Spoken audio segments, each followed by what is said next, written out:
What do you think life would be like if there were no men? Today's book, written in 1915, asks this question and provides one possible answer that might surprise you. Please note that this episode will discuss themes of sex, assault, and relationships that are not suitable for everyone. Though not graphic, these topics may disturb some listeners. Viewer discretion is advised. Hello, Earthlings and Spacelings. Welcome to the Fantaji Podcast. This is your portal into science fiction and fantasy books you'll probably never read. Whether they're too old, too weird, or you already saw the movie, we cover them here. I'm your host, Erika Brickley. Check out my Instagram to see what books we might cover in the future. At Erika Brickley, spelled E-R-I-K-A, B as in boy, R-I-C-K-L-E-Y. Follow, subscribe, like, comment, etc. This is the Classics episode.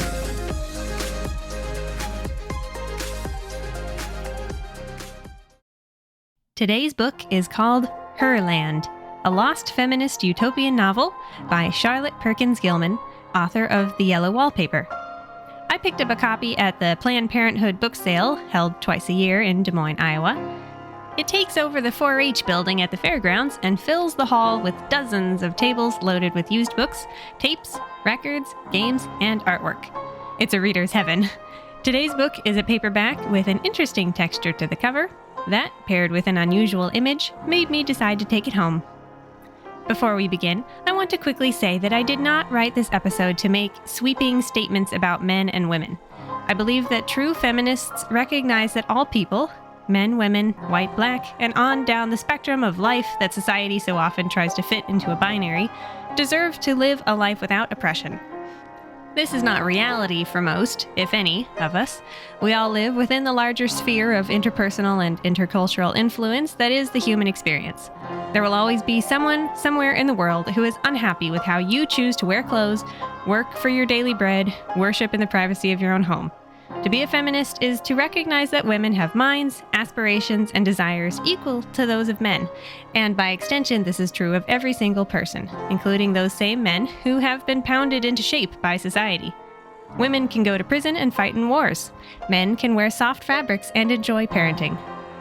Really, if I was going to list every single thing that every single human is capable of, even when their life is threatened for simply being born with labia or having more melatonin in their skin, we would be here all day. Let's just keep things easy and remember that I, Erika Brickley, believe that being a real feminist means fighting for everyone to have their day in the sun. That being said, Charlotte Perkins Gilman's novel is focused solely on men and women. Keep in mind that this book was written 5 years before women had the right to vote in the United States, and as a suffragette, this is where her focus was. This book is held up as a utopian vision of the future for generations to come. In many ways, Gilman lived a typical life of a turn-of-the-century woman, getting married, having children, and struggling with postpartum mental illness at a time when women were dismissed as being hysterical. She was unusual for divorcing her husband and remarrying, although it seems she was in a romantic relationship with her female best friend at one point. She later divorced her second husband, although she eventually sent her daughter to live with him because she believed he was still a good man and parent, alongside his new wife. Gilman married a third time and stayed with him until his passing. After years of work as a women's rights advocate in California, Gilman was diagnosed with terminal cancer and chose to take her own life, believing for herself and others that one should have the choice to die rather than live through a terrible disease. It's really interesting reading about Gilman's accomplishments now, since I've already read the book. Although she believed that home life and motherhood oppressed women via the patriarchy, Herland doesn't completely throw out this structure. Rather, it flips the negatives on their head. But we'll get into that later during the discussion. As I said, my copy of Herland is printed on textured paper, though the inner pages are normal. This is the Pantheon Books edition with a 1978 introduction by Anne J. Lane. The cover features a collage made by Joan Hall, with further design coordinated by Louise Philly. On a background of grass and plants, 4 women with 1800s-style collars and hair emerge from the leaves, black and white in stark contrast to the greenery. At the bottom of the image, a single naked man sits with his head resting on his knees, very small by comparison. Without further ado, let's get started. Chapter 1. a not unnatural enterprise. This is the first-hand account of Van Dyck Jennings, who went on an adventure to a mysterious country with his two school friends, Jeff Margrave and Terry O. Nicholson.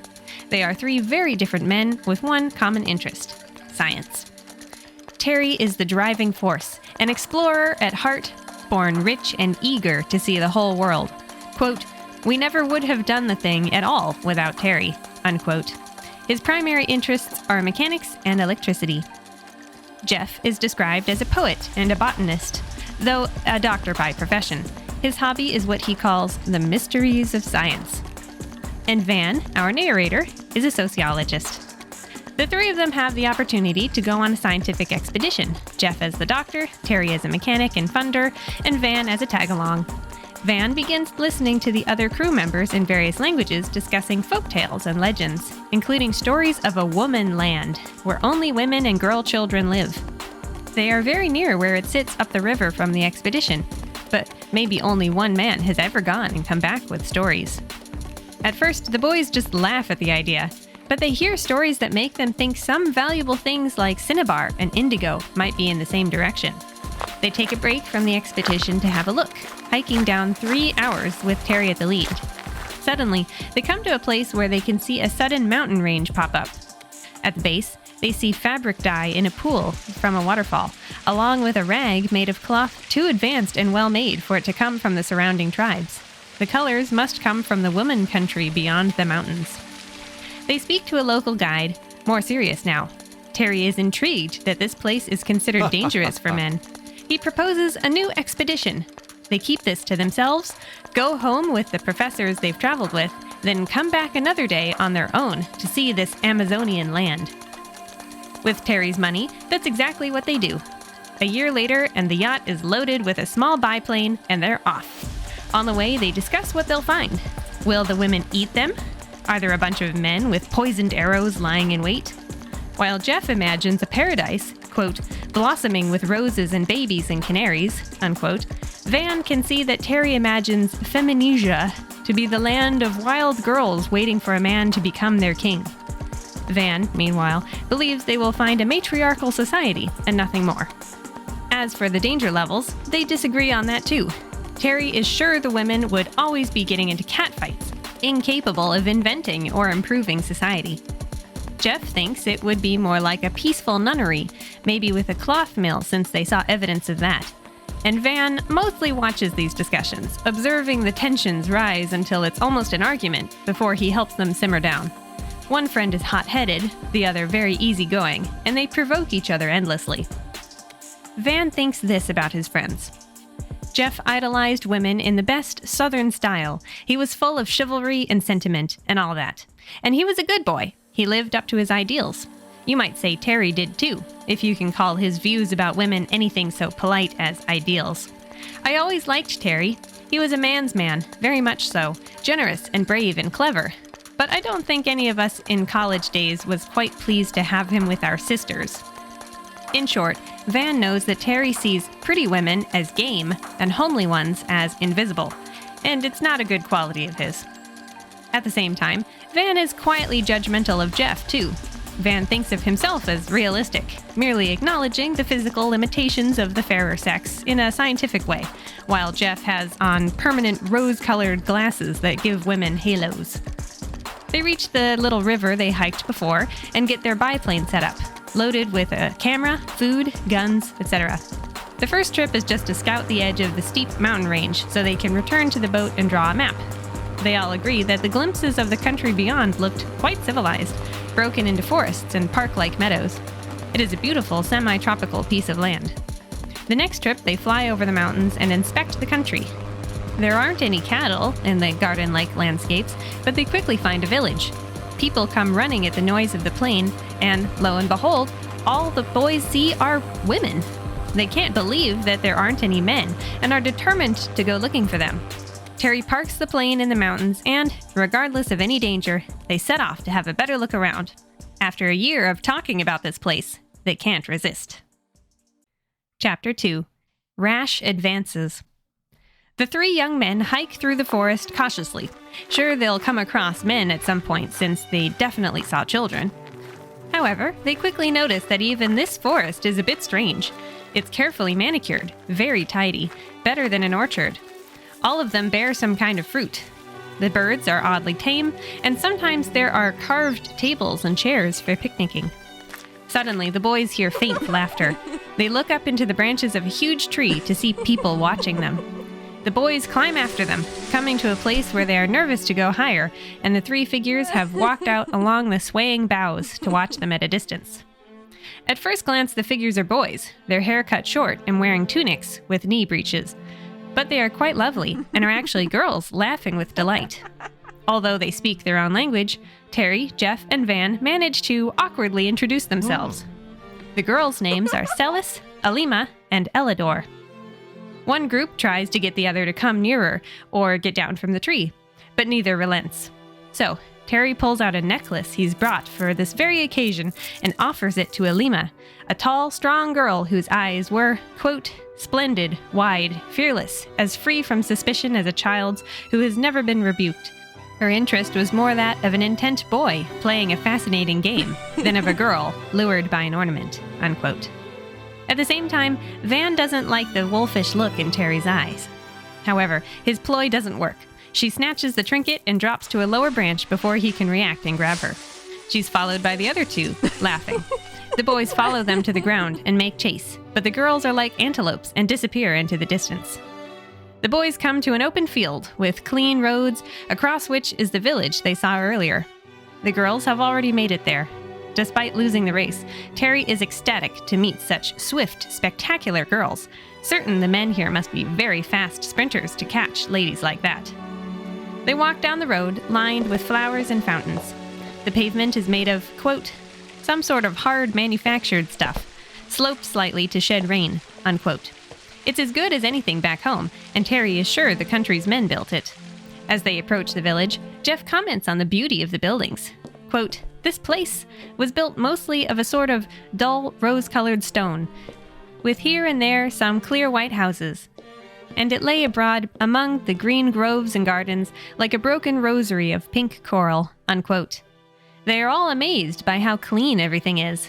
No smoke, no dirt, no noise. Waiting in the village square is a large group of women, and within moments the boys are surrounded on all sides. Van and Jeff feel like children who have gotten in trouble, while Terry scans the crowd and points out that everyone in sight is over 40, although Van notes that they are, quote, in the full bloom of rosy health, erect, serene, standing sure-footed and light, unquote.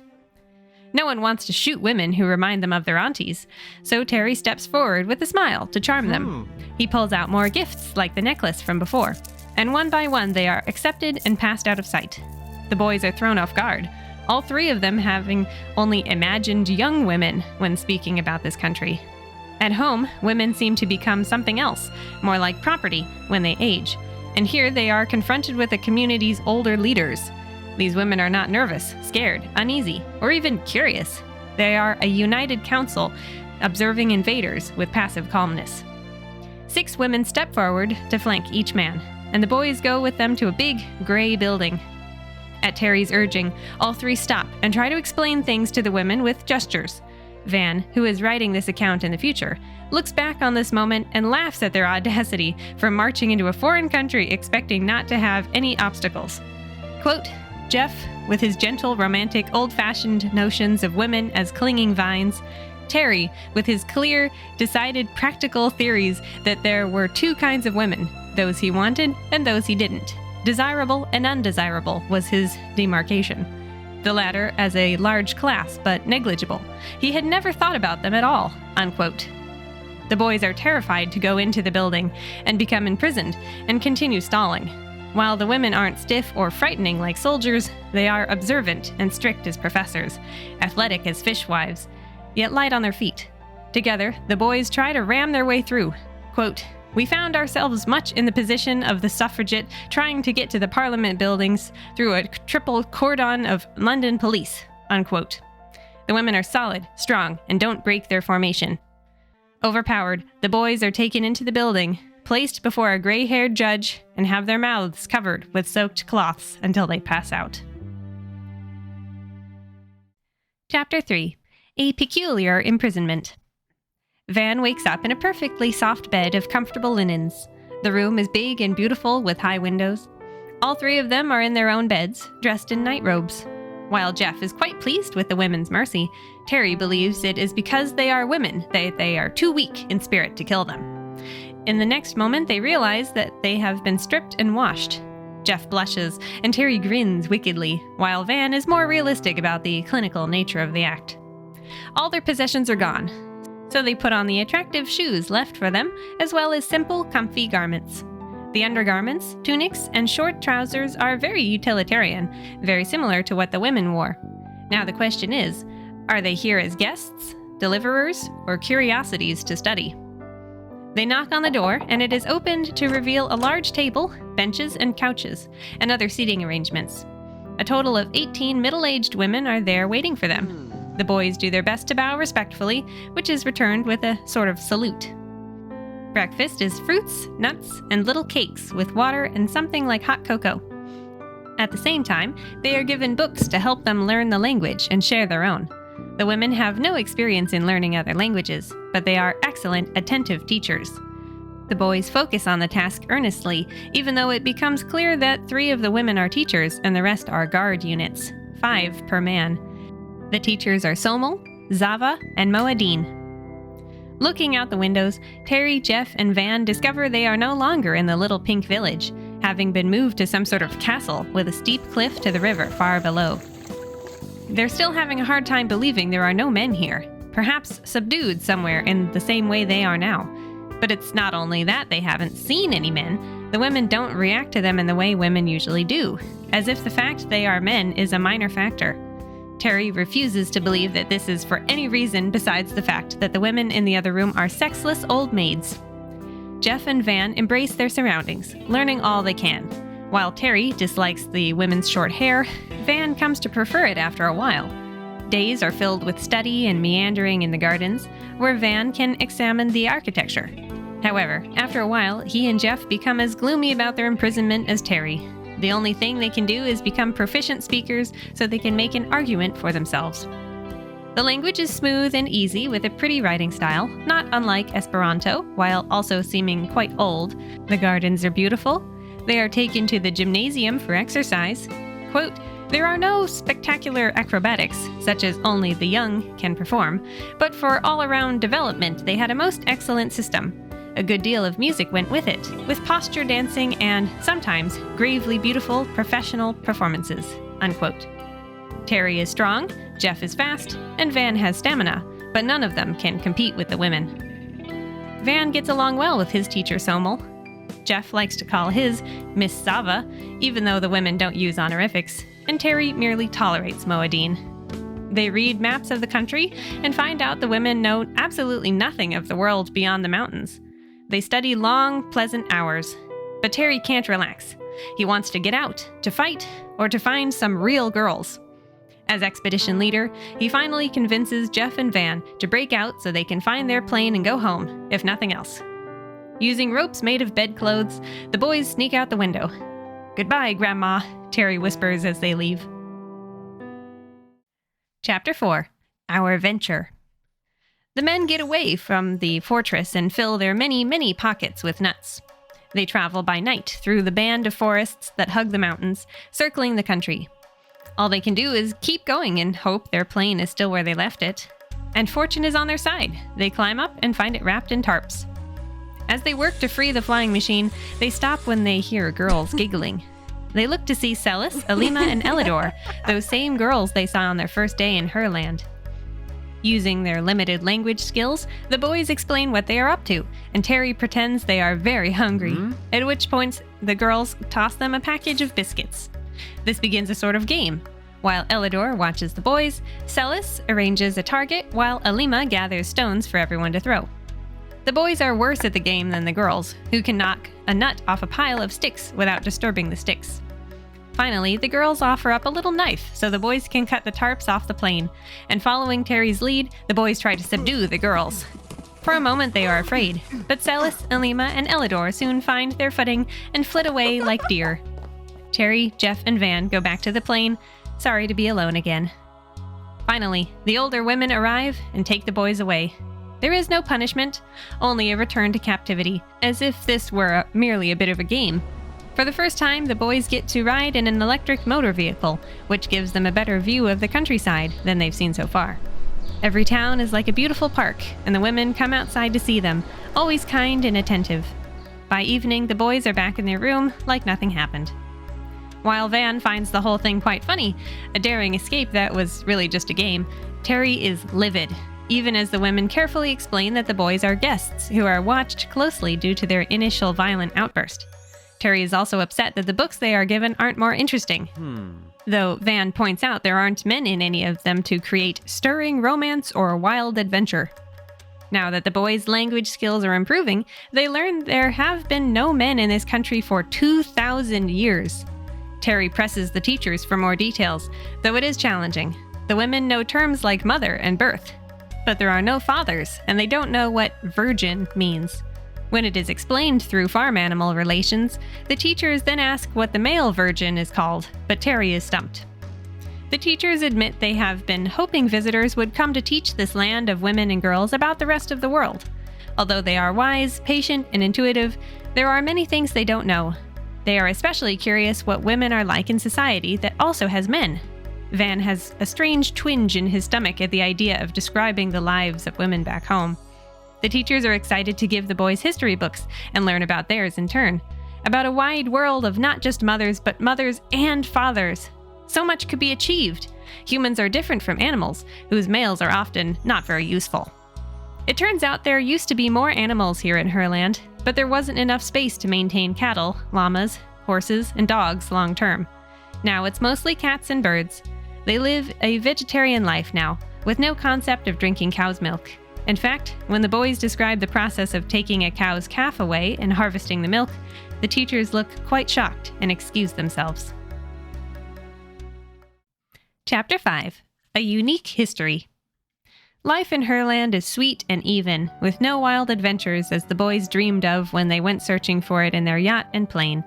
The primary animals are quiet, domesticated cats, sort of like women's best friend. All the birds are left alone, not even their feathers used for decorations. Terry mainly asks questions about things like this because he likes sharing stories of the lovely ladies back home, and the women here are fascinated. Here, hats are only for shade and warmth, never for gaudy ornamentation. The women take notes on everything the boys communicate. Their lines of questioning are so thorough that the boys always find themselves backed into a corner, unable to go into any more detail about things they don't fully understand. On the point of cats and dogs, and many other things, they often find the tables turned. Terry assumes the male cats must be lonely, not allowed to mate and breed all they like, and the teachers point out that the dogs back home must feel the same since male hunting dogs are much preferred, and therefore have no female mates. On top of that, the dogs at home aren't nearly so well behaved. The women can't imagine being so negligent as to breed animals willy-nilly that might bite children, animals that cannot run free as their cats do. Everything the women of this country do is for the children. Cats are trained to be very clean and well-behaved because everything is kept clean and tidy. During the 6 months spent in the fortress, Van absorbed as much of this history as he could and continued listening when they were moved to a more open part of the city. Long ago, this mountain-ringed country had an open passage to the sea, where northern peoples, similar to the boys' ancestors, made their way in. These are the people who built the fortresses. A nation of men and women lived a harsh existence of war and misfortune until a volcanic outburst caused the one mountain pass to collapse, barring the way out. The remaining men fought and killed each other, leaving a desolate country of mostly harems and girl children. If any men survived to try and rule with cruelty, these remaining women brought them down to save themselves. Now, the slave women were all that was left. All they could do was bury the dead, rebuild, and do the best they could to keep living. Nowadays, they prefer cremation, since this country has very limited space for cemeteries, just like cattle, and are a bit disgusted that these Christians of the outside world insist their dead be buried, just to rot. Anyway, the slaves were hard workers and had many skills, so they worked together to create a society. Then, by some miracle, one of the women had a baby. She went to live in the temple of Maya, the goddess of motherhood, and had 5 daughters in total. These mothers of the future marked the birth of a new human race, as each one had her own 5 daughters. Before long, there was no one alive who remembered men, and this was the new normal. They lived a safe life of farming and industry, keeping careful records. Quote, "Here you have human beings, unquestionably, but what we were slow in understanding was how these ultra women, inheriting only from women, had eliminated not only certain masculine characteristics, which of course we did not look for, but so much of what we had always thought essentially feminine." Unquote. This society is driven not by a need to protect themselves from anything, but a desire to self-cultivate and improve for the sake of their sisters and daughters. Terry scoffs, thinking these stories are as believable as Herodotus. Maybe they're true, maybe they're not, maybe they're partly true. He can't imagine women living together without becoming catty and jealous. More than that, he's upset that this country lacks not only the things about men he loves, competitiveness, for example, but also things about women he loves. He doesn't want mothers, he wants pretty girls. Van begins to suspect that what he and the boys previously thought of as feminine qualities were more in response to men than inherent characteristics. Here, the women pour their energy not into looking pretty, but into society as a whole. Everything, exercise, education, health, strength, intellect, goodness, is for the benefit of generations to come. Even Mother Earth is cultivated for beauty and food production. Over time, Van becomes less and less proud of his own world of men, seeing how this place has no war, no aristocracy, no priests, no inequality of any kind. He feels even worse when the women try to learn about the outside world, believing it must be far better than anything they've accomplished on their own with only one sex. A real sticking point is work. The women here love to work, to be productive. They don't need money or competition to stimulate industry. Terry tries to paint a lovely picture of women not working, staying at home to be honored and idolized. But Jeff mischievously points out that poorer women, the majority of women, do in fact work the same way men have to. Chapter 6. Comparisons are odious. As a Californian, Van always thought he came from a wonderful country. Now, however, he feels as though an innocent, bright-eyed child is asking him questions with answers that make him feel more and more uneasy about the state of the world. He and the boys find themselves evading certain questions. Terry and Jeff assign Van, the sociologist, the task of explaining poverty to the teachers. He tries to describe a sort of natural selection worldview. The women take notes and ask if the poorer women then have fewer children, since they cannot be provided for. But Jeff explains that the opposite is true. Poor people tend to have many more children. Soon, the boys will be taken into society to teach more women about the outside world. They assume other civilizations have progressed technologically like theirs, which was proved right by the boys' plane flying overhead, but they don't know a thing about geography. Beyond the mountains is like another planet. They have instead focused on astronomy, physiology, chemistry, physics, botany, and so on. Even small children know about these topics, as everyone is educated equally and thoroughly. A globe is made, and the boys help them fill in the enormous blanks. Huge groups gather to listen to the boys' lectures, much of which is based on Van's little pocket notebook's cheat sheet pages. This is intriguing work, though a little intimidating, since everyone who comes to listen has already studied what the teachers learned and compiled from the boys during their 6 months.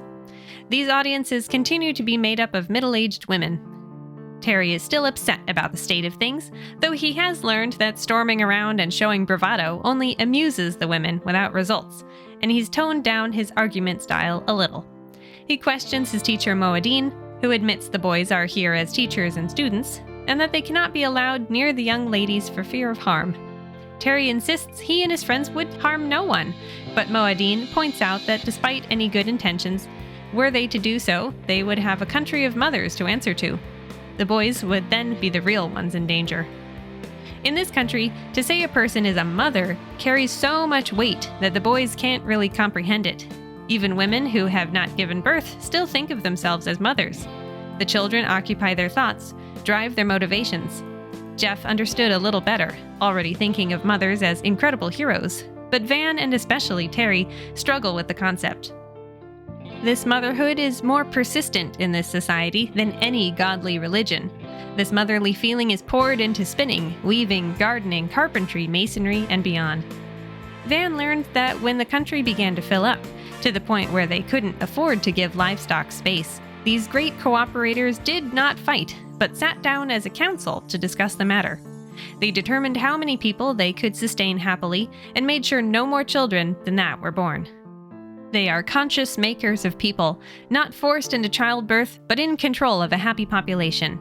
This motherly feeling each woman had was felt towards the entire country, not just babies she had borne herself. They took care of each other and every person. And even though it was hard to give up the joy of having babies, women made the sacrifice for the greater good.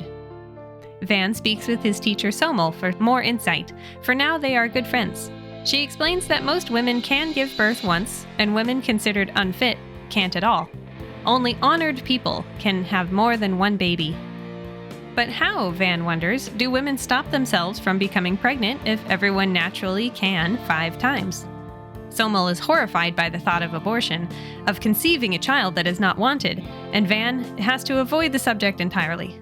Apologetic for her shock, Somel explains that it took a few centuries to figure out that, prior to pregnancy, women feel a sense of exultation and deep desire for a child, and they found that through work and concentration, they can defer the feeling until it passes. Caring for existing children also helps. As part of a race of humans who would each bear 5 babies if they could, they limit themselves to 1 and love all the other children as if they were their own. In this way, each woman has 1,000,000 children to love. Van takes note that there is a smaller child-to-adult ratio here than back home, so these natural mothers really have worked hard to hold their emotions in check. This ensures that the country has plenty to go around, even space enough for solitude, never overcrowded. Quality over quantity, everyone was cared for and sickness was almost unknown. Their entire lives are preventative care against all ailments. These nation-loved children grow up in the lap of comfort to become kind, productive mothers themselves. Chapter 7. Our Growing Modesty. Finally, Terry, Jeff, and Van are considered ready for the world beyond the fortress. They are even allowed to have scissors. However, Terry still complains that these mothers don't fit his image, for they do not fawn over babies and act like clucking hens the way women back home do. The boys get a tour of the country with no bodyguards, just their teachers. Jeff loves Sava like an aunt. Van and Somel are good chums. And yet Terry, always the outlier, is like a child being looked after by a diplomat. Moadine always calm and patient with him. When she lets an argument go, he always believes he was the winner. In this way and others, Terry has become less appealing as a friend in Van's eyes. Back home, he had been good fun, and ladies liked him. But here, his masculinity feels out of place and brash.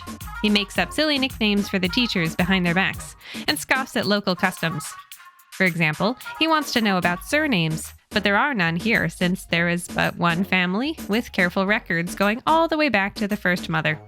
Even the current land mother, like a president, has the same name she was born with, only with added words that mean wise. Mara became Odumera. Every generation has enough names for each girl to be given one. The women add their names to their crafts, like furniture, houses, and pottery, but they aren't overly prideful about their work, just as they don't take all the credit for their offspring's well-being. Each person inherits everything the country has to offer. The boys find this very difficult to understand, since men like the world to know who their magnificent sons are. As for the effectiveness of surnames, the boys have to admit that different cultures handle them in different ways, and they don't know if there is a superior one. This is a very reasonable society, Herland. Women who are great observers become officials, inspectors, and innovators. Those who are very creative will focus on inventing and engineering those innovations, with lots of observer feedback. When confronted with an entirely reasonable societal structure like this, the boys have to be careful not to ask too many questions before they're ready to talk about what the men do back home. Jeff and Van begin to appreciate the way things are run here, though Terry remains skeptical. Another perfectly engineered industry is food production. In a country the size of Holland, with a population of 3 million, the women have dedicated themselves to cultivating high-quality nutrition for everyone. Through working closely with plants, they have also increased their knowledge of many sciences, including their own unique physiology. However, despite understanding themselves, the women feel they must be missing out on the diversity offered in the wide world beyond the mountains. They discuss nature versus nurture with the boys to get a bigger perspective on whether their quest for improvement came from the first mother or was cultivated over generations. Van, the narrator, admits that the women's vast intelligence was at once impressive and mortifying. The vast range of their worldview staggers him, as they think not only of citizens of their small nation already alive, but also those yet to come.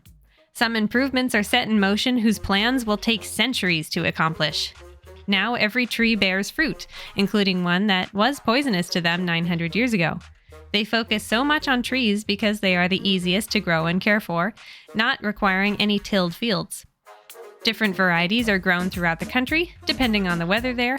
The forests are then fertilized with everything: dead leaves, table scraps, night soil, etc. Eventually, Van learns that the women take everything the boys say or don't say and put it together.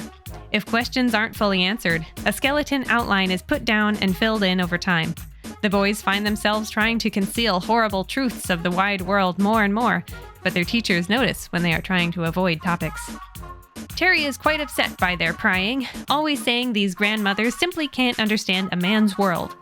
Jeff, on the other hand, sees clearly how the grandfathers have mucked things up. None of them could name any true faults of the society they now lived in. Quote, "Suppose there is a country of women only," Jeff had put it, over and over. "What'll they be like?" And we had been cocksure as to the inevitable limitations, the faults and vices of a lot of women. We had expected them to be given over to what we called feminine vanity, frills and furbelows, and we found they had evolved a costume more perfect than the Chinese dress, richly beautiful when so desired, always useful, of unfailing dignity and good taste. We had expected a dull, submissive monotony and found a daring social inventiveness far beyond our own, and a mechanical and scientific development fully equal to ours. We had expected pettiness and found a social consciousness besides which our nations looked like quarreling children, feeble-minded ones at that. We had expected jealousy and found a broad sisterly affection, a fair-minded intelligence to which we could produce no parallel. We had expected hysteria and found a standard of health and vigor, a calmness of temper to which the habit of profanity, for instance, was impossible to explain. We tried it. All these things even Terry had to admit, but he still insisted that we should find out the other side pretty soon." Unquote. Intrigued by Terry's insistence that there must be imperfection somewhere, Van asks his teacher Somel directly. Sitting with him in the garden overlooking the fields, having just eaten a delicious meal, she ponders the question. She admits that the citizens of her land feel like their accomplishments are slowing down, that true perfection is getting farther away. It was their ancestors who did amazing things, like get rid of criminal behavior by convincing badly behaved women not to reproduce, although the worst ones seemed incapable. If those women insisted on giving birth, the child would be raised by others. Education and child rearing is already managed by a select handful of suitable people. The women's maternal love is so intense that they usually choose to partly entrust their daughters to people skilled in that field. Babies are raised within the community, not by one single mother. Van finds it difficult to imagine a version of maternal love that would allow others to help in this way, admitting she is not the most skilled parent to her baby. Chapter 8. The Girls of Herland. At last, the boys are allowed to see the general population and give lectures to girls of all ages. They groom themselves thoroughly in preparation for this task, trimming their beards carefully as their one real distinction as men. They dress in their favorite outfits, Terry's being the most decorated, Jeff's being a bit more Shakespearean, and Van's being nothing but comfortable. Placed in front of an audience, the boys are encouraged to prepare and give a synopsis of world history to the people of a tiny nation who know only what they've figured out on their own. Somel and the other teachers show the boys the outline they have created based on what they have heard so far, in case it might help them organize their thoughts. Quote, "We were eager to see it, and deeply impressed.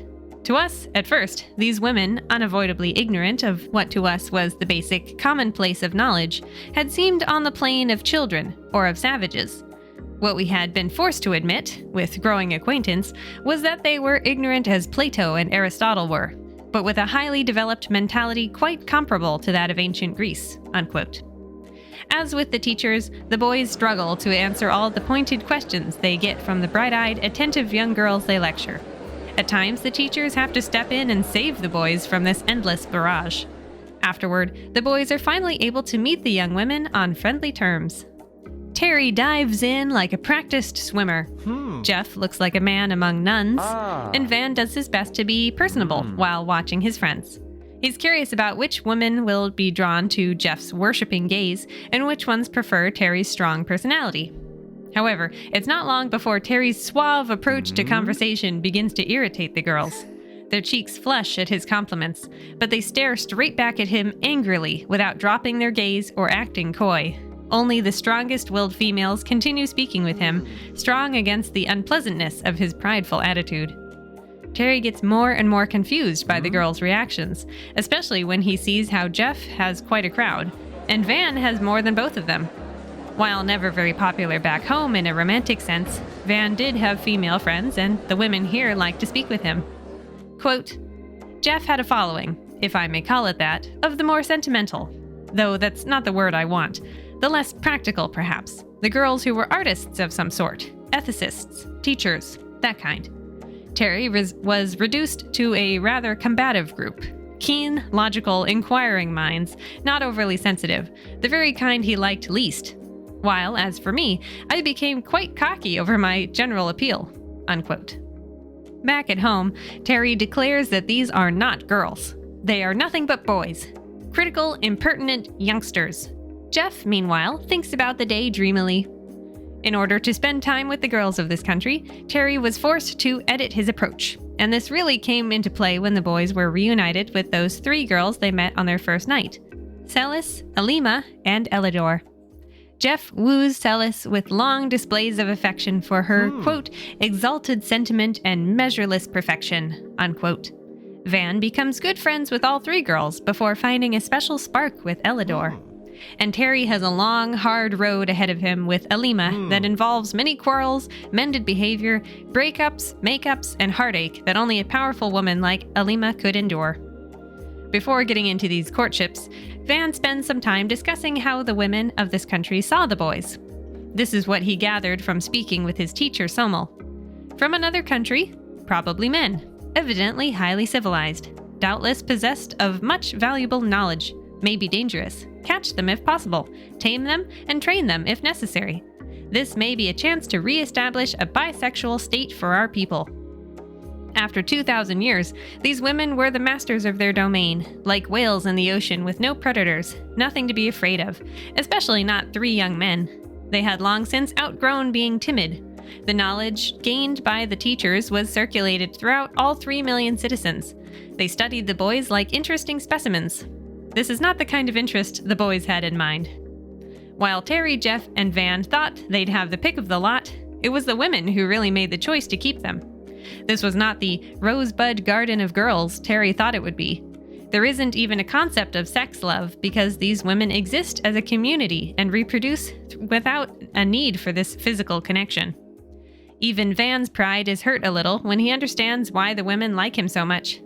He is more like them in temperament, more like the women of this land, while Terry and Jeff feel more other. The women see themselves as people, and Van treats them as such.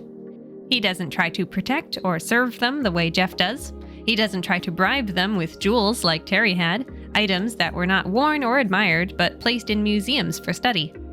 Van has the least to give in the form of gifts or service, and therefore is the most attractive as a person. The people of this country are preparing for the great change, determining whether they are adaptable enough to return to a life with men at their side. As such, the relationships between the boys and the forest girls they first met are allowed to flourish.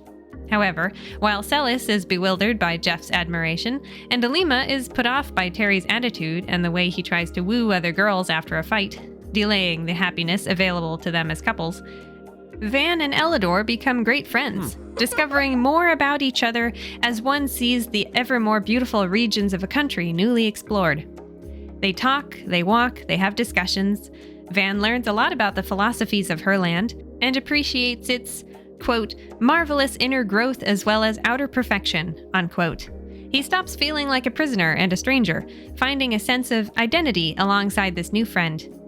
It actually takes a little while for feelings of love to develop, as Van has never found delight in girls the way Terry did. He didn't come to this place looking for a harem. He and Elidor simply enjoy their time together, playing games and racing as comrades. He admires her forestry skills, interested in her profession. But over time, something bigger blossoms in his heart as they come to recognize each other as two souls. Quote, "Life got bigger. It seemed as if I understood, as I never had before, as if I could do things, as if I too could grow, if she would help me." Unquote. In one profound moment, following weeks spent together, Van looks into her eyes and finds something. Van and the boys learn that these three girls have been with them the entire time they've been in Herland. Some of the first to spot the plane, then the ones to follow them through the forest, and later the guards watching the plane. Celis, Alima, and Elidor more or less staked their claim on their men, but the boys wouldn't have it any other way. However, the boys have to figure out how to fit these relationships into their understanding of sex, love, and marriage.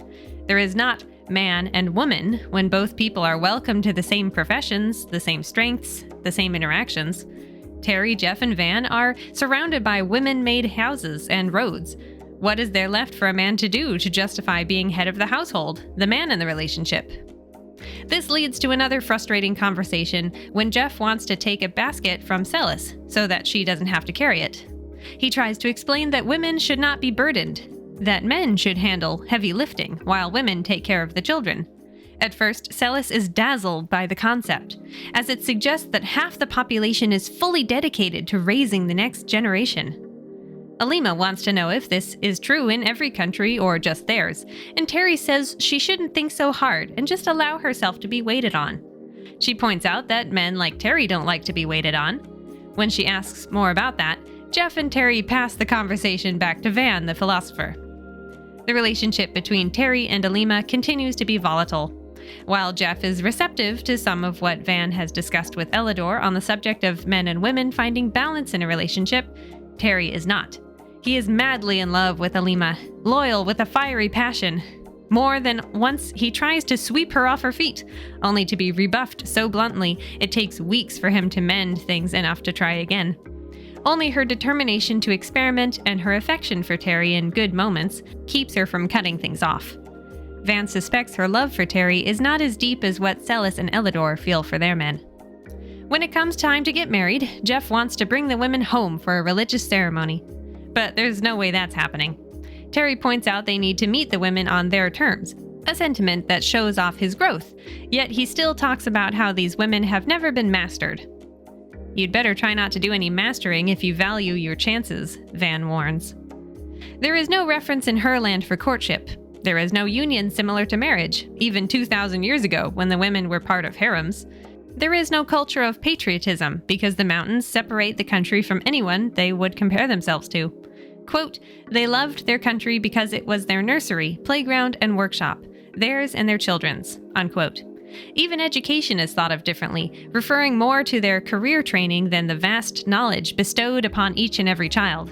Even the women's plans for the great change come from the hope that future generations will benefit from it. Chapter 9. Our Relations and Theirs. Terry, Jeff, and Van must grapple with the fact that in Herland there is no romantic love or sex love, so Celis, Alima, and Elidor equate their feelings for the boys as a deep friendship, unlike the love they have for their mothers or sisters.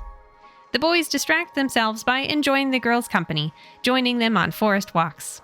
The closest thing the boys have to a job is the information they provide about the outside world, so they are more companions than helpers. This leads the six of them into a discussion about staying home versus traveling the country, as the women here go all over rather than stay in one place. This is very different from the wife and home setup that Terry especially thinks is natural. Unfortunately, he never gave enough thought to what unemployed women did with their time when children didn't need them. Terry once again walks into a trap, unable to explain exactly why it is that wealthy women with more servants have fewer children, while poorer women with no servants have more. Celis, Alima, and Elidor ask again, what do these women do? In the end, there is no sure answer, so the girls assume that they, coming from a land of half a people, must be incapable of seeing the bigger picture that is society beyond the mountains. Later, when Terry and Alima are having a fight that's separated them temporarily, Terry complains that there is nothing to smoke or drink in this country. He's irritated also by the fact that no matter where they go, there's always a watchful woman nearby. the mature type he's nicknamed Colonels. A big argument breaks out as Terry insists this land is entirely flawed, with no home nor brothel, while Jeff is certain these women are pure perfection. Van mostly sits to the side, thinking of Elidor, throwing tidbits into the conversation mischievously. "It's an everlasting parlor and nursery," Terry grumbles. "And workshop," Van says. "And school, and office, and laboratory, and studio, and theater." I never dreamed of such universal peace and goodwill and mutual affection," Jeff says. "If you like a perpetual Sunday school, it's all very well," Terry says, "but I like something doing. Here it's all done." Van admits Terry has a point, although Jeff is quite happy living amongst a beehive or anthill family like this, and Van is endlessly fascinated by Herland from a sociological perspective. Terry finds himself without competition, without challenge, without anything to conquer. The one thing they can all agree on is they wish there was more drama in plays and stories. Entertainment is somewhat lacking to their taste. Quote, "They had no interplay of warring nations, no aristocracy in its ambitions, no wealth and poverty opposition," unquote. The excitement comes mostly from grand festivals and processions, a mixing of art forms that involves people of every age. These events are dance, music, religion, and education together. Van learns more and more because his close relationship with Elidor is a window into this worldview. Meanwhile, Terry and Alima constantly have sparks flying, madly drawn to and repulsed by each other. As for Jeff and Celis, they are happy, but don't seem to have as much fun as Van and Elidor do. Elidor shows Van a world where babies are born into peace, beauty, order, safety, love, wisdom, justice, patience, and plenty. Every need is met sufficiently. They frolic like fawns in a meadow, cherished by society as a whole, and eager to grow into productive members. All forms of education are linked, and they follow their interests into professions that suit them. "It was a butterfly that made me a forester," says Elidor. "I was about 11 years old, and I found a big purple and green butterfly on a low flower. I caught it, very carefully, by the closed wings, as I had been told to do, and carried it to the nearest insect teacher, to ask her its name. She took it from me with a little cry of delight. 'Oh, you blessed child,' she said. 'Do you like obernuts?' Of course I liked obernuts, and said so. It is our best food nut, you know. 'This is a female of the obernut moth,' she told me. 'They are almost gone. We have been trying to exterminate them for centuries. If you had not caught this one, it might have laid eggs enough to raise worms enough to destroy thousands of our nut trees, thousands of bushels of nuts, and make years and years of trouble for us.' Everyone congratulated me. The children all over the country were told to watch for that moth, if there were any more. I was shown the history of the creature, and an account of the damage it used to do, and how long and hard our foremothers had worked to save that tree for us. I grew a foot, it seemed to me, and determined then and there to be a forester." Van concludes that children here are not shielded from a big bad world. The world is opened to them like a book that is theirs to explore every crevice. As for real books, Van loves children's literature. There is not a separate path for men and women because everyone here is the same. So the life cycle laid out for them in books is simple. Have a baby when the desire finds you, and spend your days doing wonderful work that makes you happy and benefits everyone. Children grow up bold and determined, with no sense of shame, no knowledge of anything to be ashamed of. Everything is in the sun, nothing in the shadows. Life is like a game for children as they learn what missteps to avoid, the naughty ones treated more like poor players, still learning. The more he learns about the great foresight of motherhood this country treats like a religion, the more impressed Van is. The closest thing he's ever seen is an aristocrat maintaining their wealth in order to pass it down to his descendants. Never on such an unimaginably large scale. Society itself is treated like a child trying to grow and improve. Even stories aren't fairy tales because everything is meant to teach children real things about their homeland. As for child rearing, Van was both flabbergasted and in awe. Mothers kept their babies close for one glorious year. Then the child was mostly passed over to women whose jobs it is to raise and educate the youth. These co-mothers are their help, to guide, not to steal. They raise the babies in warm parts of the country where the infants can roll naked in the soft grass before exploring colder climates as they get older. The joy that is these women's childhood is what really gets Van thinking critically of the errored thinking of people back home. He sees now that boys are taught to see life ahead of them one way and girls another. It warms his heart to see little girls here chattering happily and freely about the great things they will grow up to do, unhindered by any high or low expectations. Their overall health and well-being makes anything possible. In order to avoid looking foolish in front of his soulmate Elidor, Van goes to his teacher Somel for help. Somel is very supportive, fascinated by his new love forming for the first time in over 2,000 years, like everyone in Herland is. Though disturbed by this, Van presses on, wanting to know about education theory.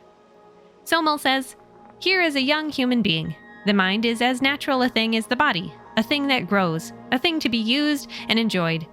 We seek to nourish, to stimulate, to exercise the mind of a child as we do the body." She goes on to explain that they do not overstimulate or force information onto children. They simply provide the child with everything they wish to know. Every child must be catered to, thus the women who work closely with children while their birth mothers return to other professions.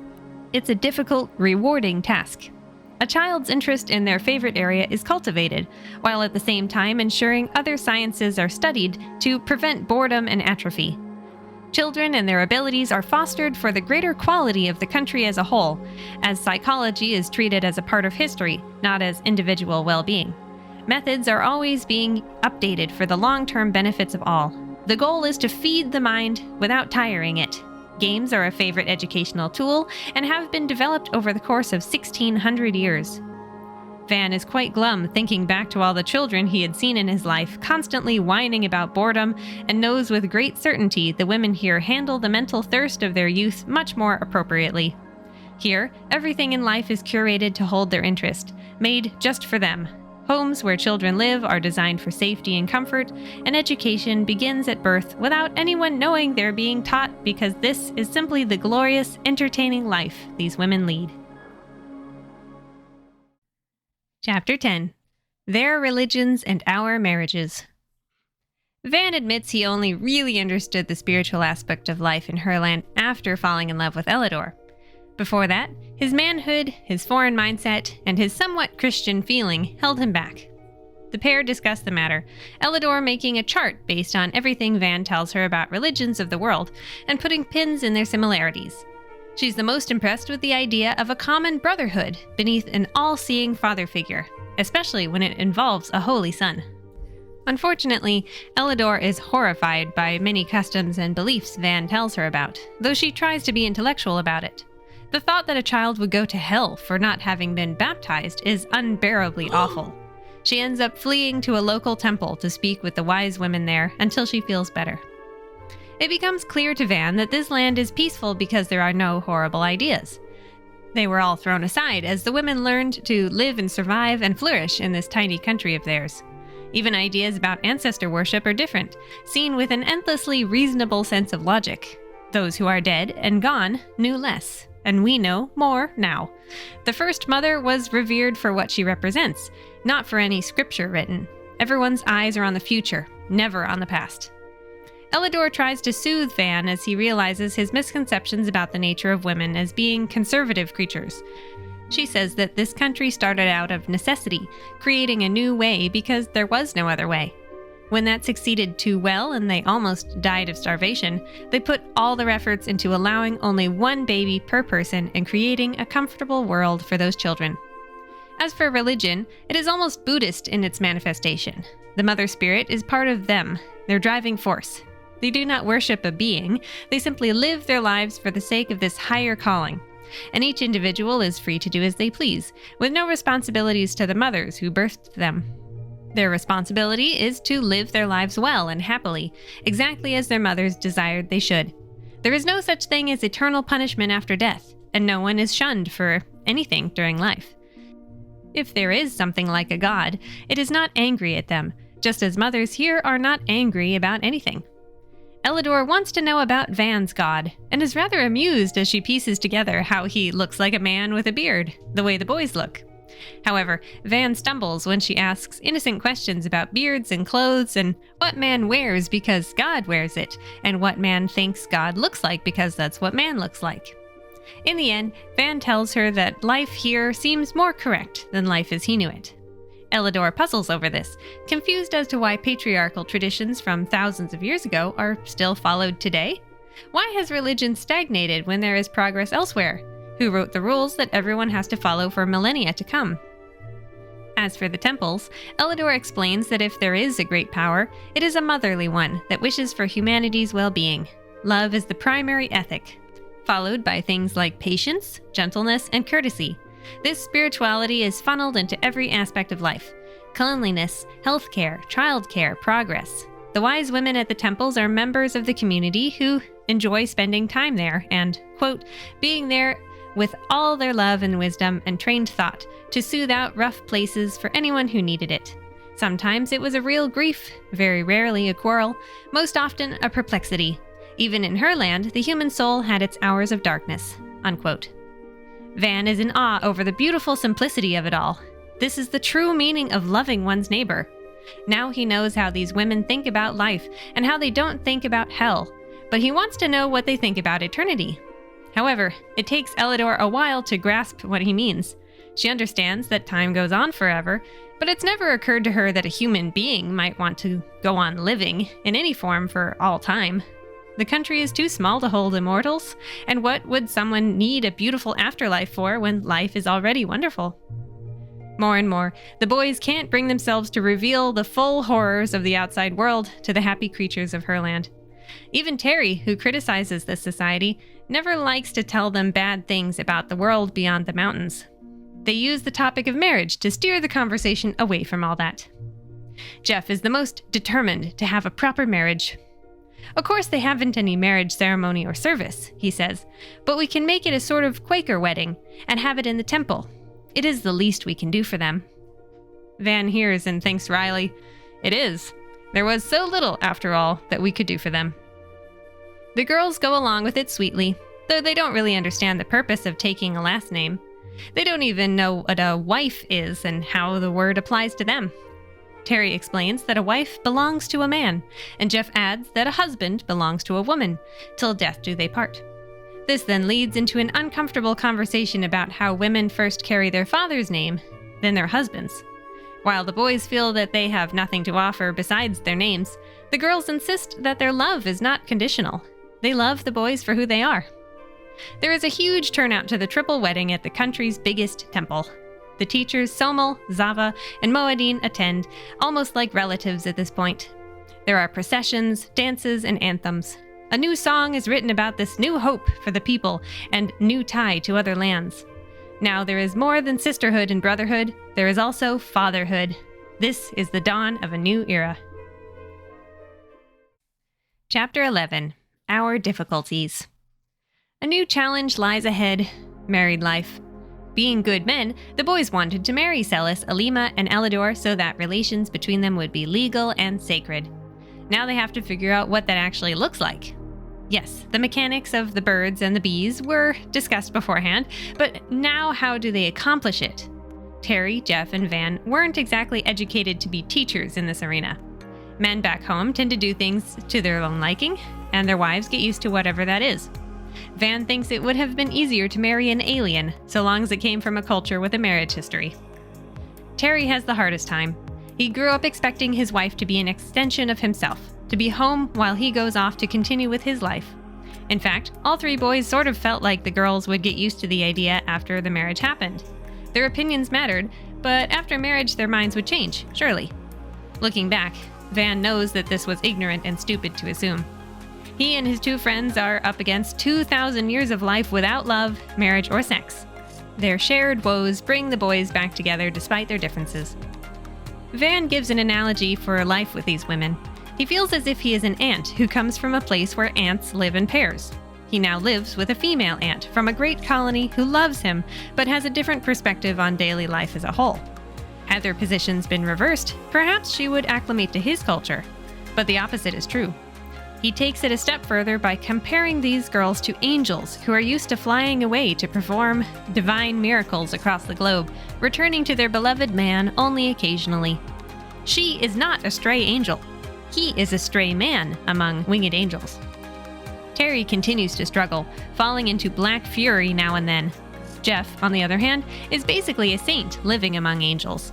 He worships Celis and everything she represents. And yet, Jeff and Terry are very close friends, drawn together by certain masculine urges the women couldn't quite fulfill.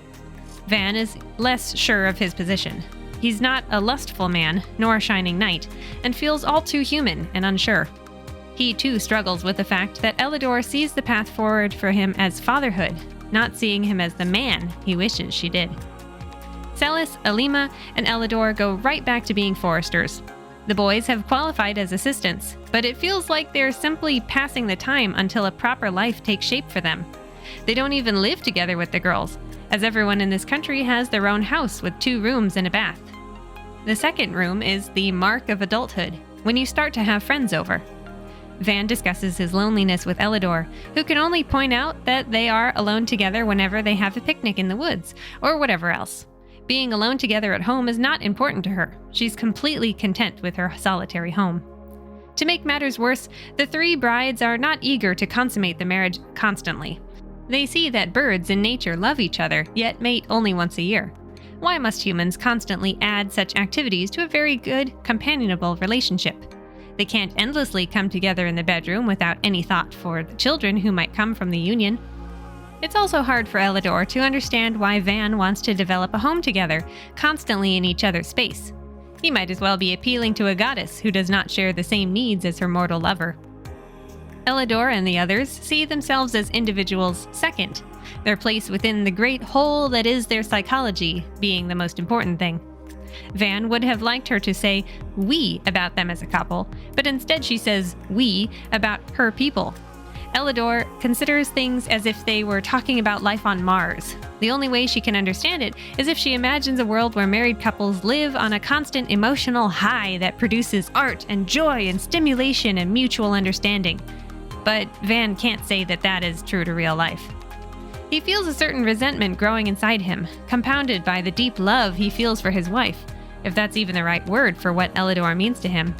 He resents the scientific logic that permeates this society, the way his every move is subtly studied. Over time, he learns to switch his expectations, changing his mind about what is a physiological need and what is a psychological desire. Still, it is not an easy task. And Elidor calmly tells him, when asked, that she will not perform this task with him when undesired, though she is sympathetic that he has to adapt so much to the ways of this land.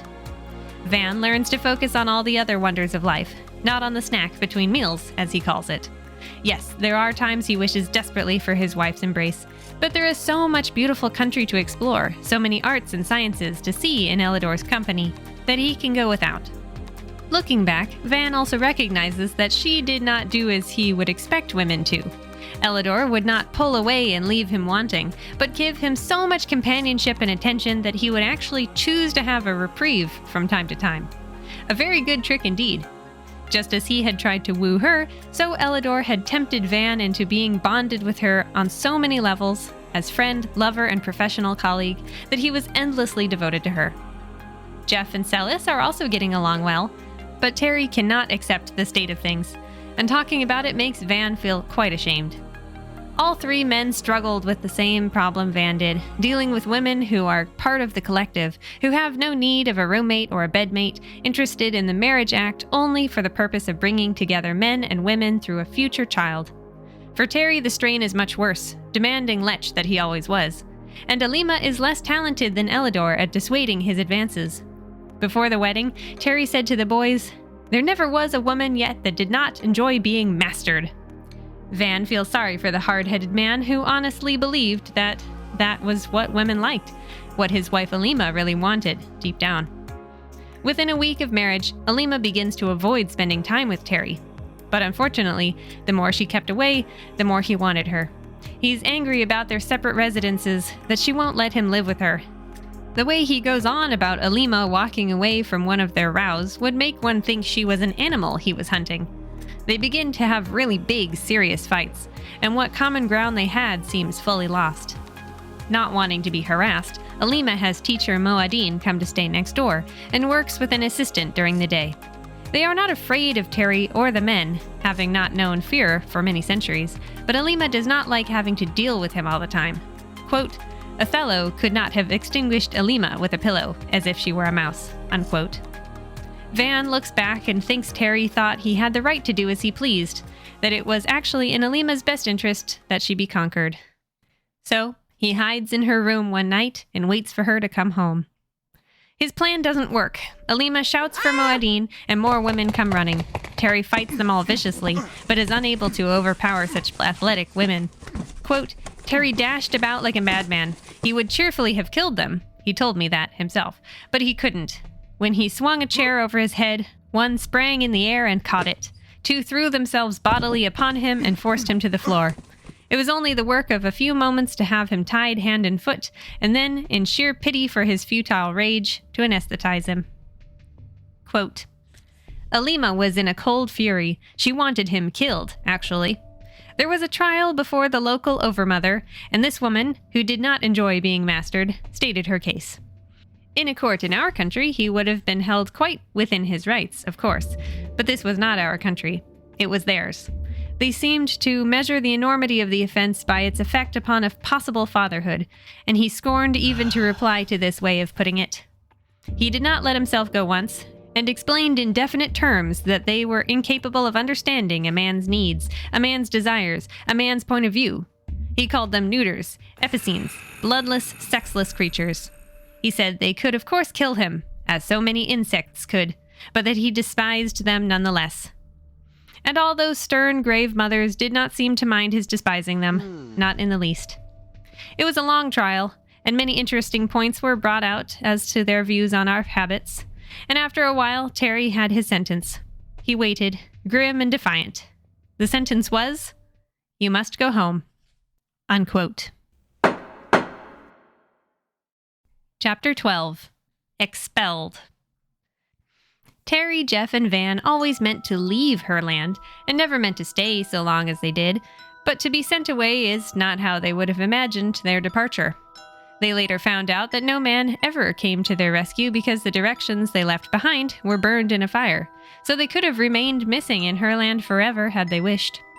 Although Terry tries to make a big show of being glad to leave this half-country, it's clear to all three boys that they've been treated well, and they're honestly lucky the punishment they face isn't worse. Until they leave, Terry is under constant guard watch. Quote, he laughed at their chill horror. Parcel of old maids, he called them. They're all old maids, children or not. They don't know the first thing about sex. When Terry said sex with a very large S, he meant the male sex, naturally. Its special values, its profound conviction of being the life force, its cheerful ignoring of the true life process, and its interpretation of the other sex solely from its own point of view. Unquote.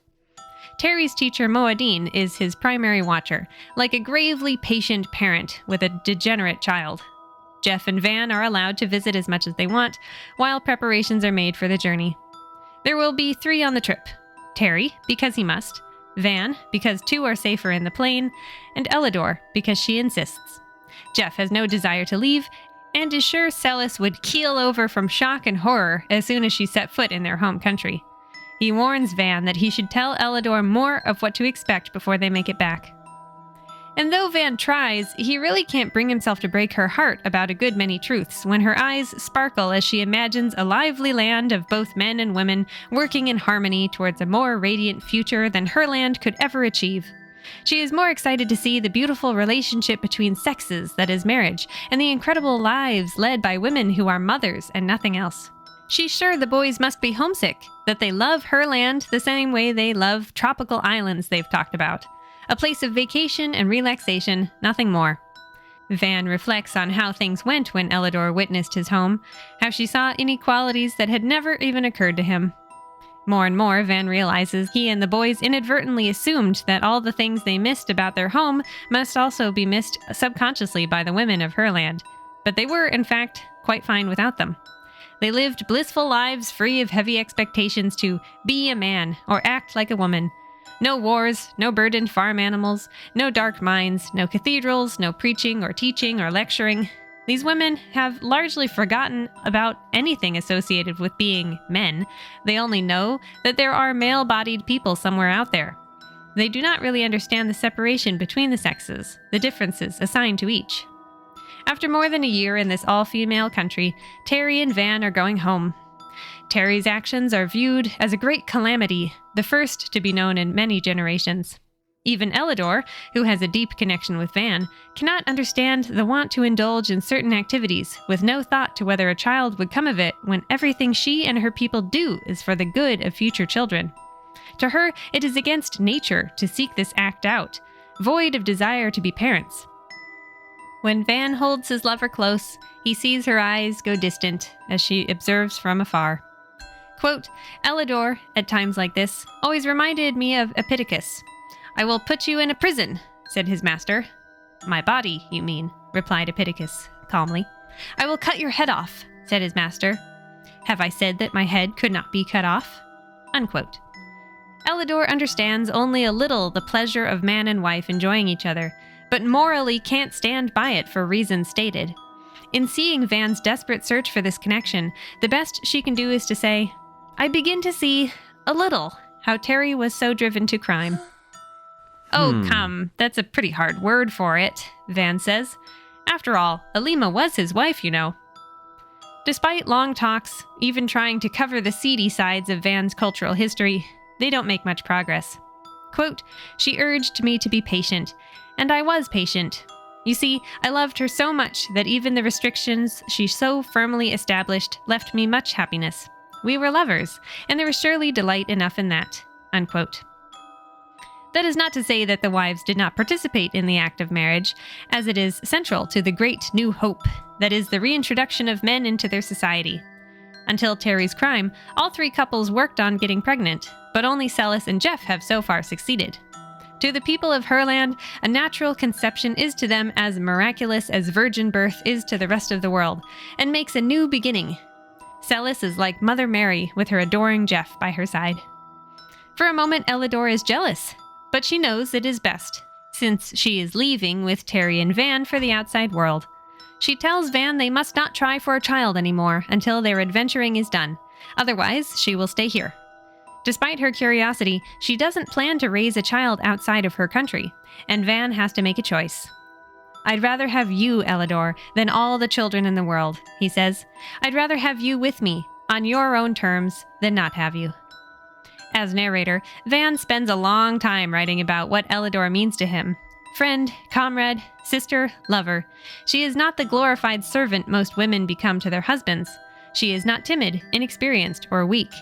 Van has to learn how to love up rather than love down to his wife, to think of her as more than a wife, more than just a piece of himself. Through this relationship, Van begins to understand the reverence these women feel towards the idea of a mother who is more than, quote, the underflannels and donuts mother, the fussy person that waits on you and spoils you and doesn't really know you, unquote. Van decides that if Elidor does not come adventuring, then he will take Terry to the coast and come right back. But of course she wants to go.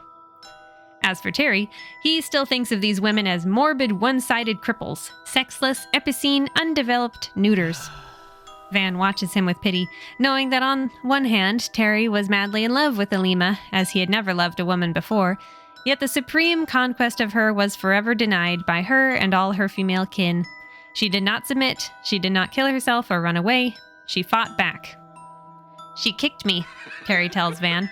I was doubled up with pain, of course, and she jumped on me and yelled for old Harpy Moadine, and they had me trussed up in no time. I believe Alima could have done it alone, he goes on, somewhat admiringly. She's as strong as a horse. And of course a man's helpless when you hit him like that. No woman with a shade of decency. At that, Van can't help but smile sourly, and Terry stops talking as the grim humor of the situation dawns on him.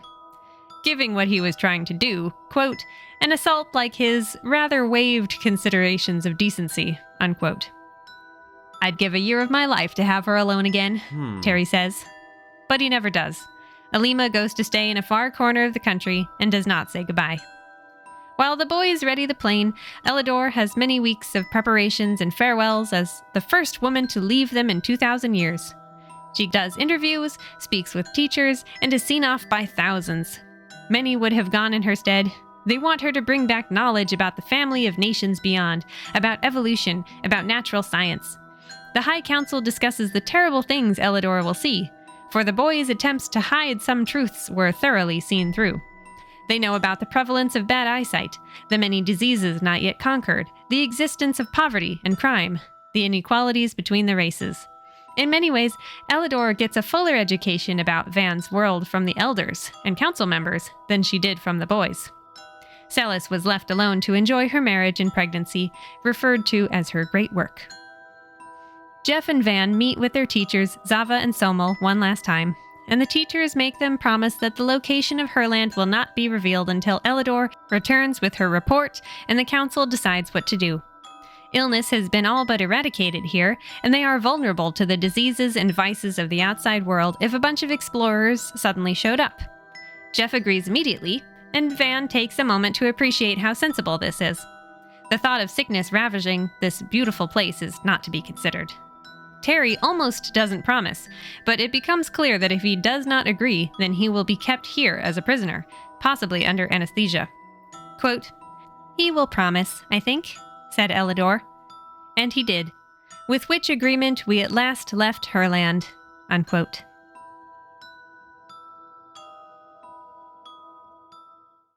The end. There is an introduction to this book written by Anne J. Lane, but it is pretty long, so I'm not going to read it here. Let's instead take a moment to read the bios on the last page. Charlotte Perkins Gilman, 1860 to 1935, humanist, wrote books of history, anthropology, ethics, and philosophy, as well as poetry, novels, satire, and social commentary. She devoted her life to lecturing and writing in order to persuade a vast audience of the feasibility of her feminist socialist vision. Anne J. Lane is at the Mary Ingram Bunting Institute of Radcliffe College preparing a biography of Charlotte Perkins Gilman. She is also editing a collection of Gilman's little-known fiction. Miss Lane has most recently published a study of Mary Ritter Beard, who, like Gilman, was a significant intellectual in her time and is much neglected in ours. Miss Lane is on leave from John Jay College, City University of New York, where she teaches history. Now it's time for our favorite game. Did the cover artist read the book? Joan Hall's collage is very beautiful, especially with the interesting paper the book is printed on. If I had to guess, I'd say Hall at least knew something about the book since her art captures something of the boys' experience in Herland. The setting is lush and green, grassy with big leafy plants. Then there is a single naked man sitting alone, his head on his knees, curled in on himself, resigned. Above him, the faces of women with stern faces and short hair seem to haunt him, unfolding from the plant life, black and white in stark juxtaposition with the rest of the collage. When confronted by a country of women who are far and away superior beings with freedom, strength, knowledge, and confidence, the boys feel smaller and smaller both physically and spiritually. What do you think about this image now that you know the story? What did you think of Herland in general? Let me know in the YouTube and Instagram comments sections what you thought. Before we get into analyzing the text, I want to reiterate that I don't think Charlotte Perkins Gilman wrote this book to say that women are inherently better than men at everything. The beauty of Herland is that it takes everything that made Gilman miserable in her own life and flips it on its head. She struggled with being a wife, a mother, and a person dealing with postpartum depression. For those unfamiliar, pregnancy is a messy business when it comes to hormones, and there are many stages during a female person's period cycle and pregnancy that can induce unwanted feelings. Depression might only last a few weeks, or it can start during the pregnancy and continue for a long time afterward, even developing into psychosis in severe cases. It is a complication of giving birth, to quote the Mayo Clinic's website, like bleeding, tearing, stretch marks, and so on. And if a person is expected to conduct themselves as an upstanding woman, care for a newborn at all hours of the day and night, and not be hysterical, then that depression can be greatly aggravated, especially if you might not have chosen that life path for yourself. The most important thing to note about the book Herland, in my opinion, is that the women of this all-female society essentially get to have it all. If they want to work with children, they can. If they want to be architects, farmers, or mathematicians, that's also fine. Since children are the future and everything they do is for those children, Everyone is involved in parenting in one way or another through bettering their homeland. They are both mothers and independent agents. Gilman imagined a country in which everyone is free to be educated, comfortable, well-fed, and fulfilled, while also being sisters and mothers. For anyone familiar with the women's rights movement, the multitude of pockets in all the women's clothes are a clear reference to the suffragettes sewing more pockets on their clothes to make it clear they were capable of carrying things, working, caring for themselves, and voting. Gilman takes it a step further by putting her characters in trousers, describing their short, practical hair, and introducing them as boyish tree climbers. These are things not traditionally associated with young women, at least not in Gilman's time. The women's beauty, while behaving with all the inhibitions of young men, emphasizes the incredible freedom of their society. And this freedom is extended to their male visitors once they determine Terry, Jeff, and Van aren't a threat. To them, outsiders are male only physically. Otherwise, they are just people from another land. Let's discuss the very specific demographic of the characters. The women in Herland are described as more or less European in appearance. Despite the suggestion that their mountain-ringed country is somewhere like Africa, South Asia, or South America, where there are rivers and wilds and native peoples who are referred to as savages. Van, the narrator, chooses not to disclose the country's exact location in order to protect it from prying eyes, but he explains that the women of Herland are descended from settlers of some kind who moved there, not local people, which explains their fair yet tanned complexion.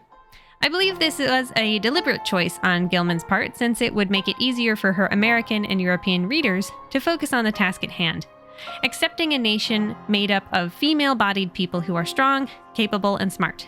She is, in a sense, avoiding the problem of racial bias when sexual bias is already such an obstacle. Suffragettes like Gilman would have had to make choices like this in order to push their cause forward, though it was unfair to men and women of color who also needed to be helped into a better future. Just as conservationists who did great things for our national parks had racist or sexist tendencies, suffragettes and other cause leaders often fall victim to human prejudice. It's possible Gilman did not really think of such people in those terms, but manly world explorers probably would.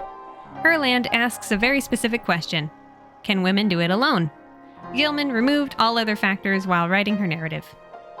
As for the lack of lesbians in this society, I would say this might be another conscious choice on Gilman's part. I admit that given the time she was writing in, there may have been topics she simply couldn't write about for a number of reasons, but I'll discuss these topics anyway. As with race, it seems like Gilman removed lust and sexuality from Herland on purpose. This is a book solely about the battle of the minds of the sexes. Manly men come to a land of women expecting girly girls, only to find grown adults capable of science and engineering without the aid of testosterone.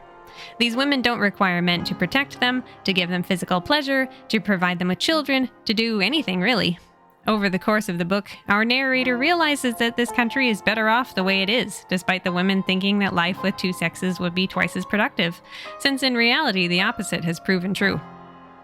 I really appreciate Gilman's nuanced approach to the main characters, because they are at once sympathetic, flawed, and metaphorical. They represent three attitudes towards women. Van Dyck, the narrator, is fairly neutral, seeing women as other, but not wholly incapable, though he is surprised by the extent to which they are able to create a society alone. His love is probably the most desirable, since he and Elidor are truly friends and comrades. I think it's important that Van is not endlessly reasonable, that he struggles with a desire for sex and usefulness, just as Terry does, though he doesn't act violently when he's denied. His own frustrations make him feel bad for Terry, and the culture he's come from makes it hard for him to see Terry's attempted assault as a true crime until he's thought long and hard about it. Jeff is on the far side of the scale, admiring everything about women, treating them like shining goddesses far above him. While a little naive, the way he worships Celes seems to be effective, and they are happy. When she gets pregnant, she essentially morphs into the Virgin Mary in his eyes, his devotion eternal to both her and the child she bears, as well as the country as a whole. If it is a daughter, I'm sure he'll hold her up as the most fabulous creature in existence. If it is a son, I actually think that would make a compelling sequel or follow-up story, as he might start to pass on a certain hatred of men due to his unhealthy obsession with women's perfection. And Terry is on the opposite end of the spectrum. Yes, he learns to understand what women are capable of, that they have intelligent minds of their own, and he even falls in love with Alima, the most difficult of the women presented as choices by the narrative. But in the end, he is unable to shake the misogynistic idea that men are inherently superior. It is ingrained in him. While incredibly tragic, as the story all but ends with him trying to force himself onto his wife, it is worth pointing out that Van admits this whole enterprise of discovering the country of only women was both Terry's idea and was reliant on his funds and gusto. His character seems to be Gilman's admittance that the patriarchy has made some grand achievements while also doing great harm, and it acknowledges that some people's minds will never be changed, no matter what you show them. Some ideas are fully baked in. Van struggles with this because Terry means a lot to him as a friend, but his opinion of the man declines steadily over the course of the book.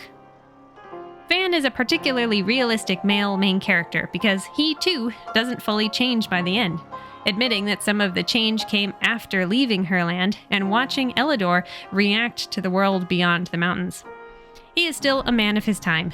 Gilman doesn't write him as 100% perfect or reformed. He longs for sex despite knowing it shouldn't be the building block of his marriage. He wishes to be married as much as the other men do, for propriety's sake, though intellectually he knows it's a bit ridiculous. He hesitates to fully condemn Terry for his terrible deeds and attitude towards women. He changes and alters his thoughts much more than Terry, but isn't magically transformed into a woman at heart. He changes the most, falling in love with this utopia as well as his wife, but the seeds of his upbringing continue to battle inside him. Terry changes less, unable to fully embrace the reality of these women's freedom, acting like a man ever convinced he can convert a lesbian.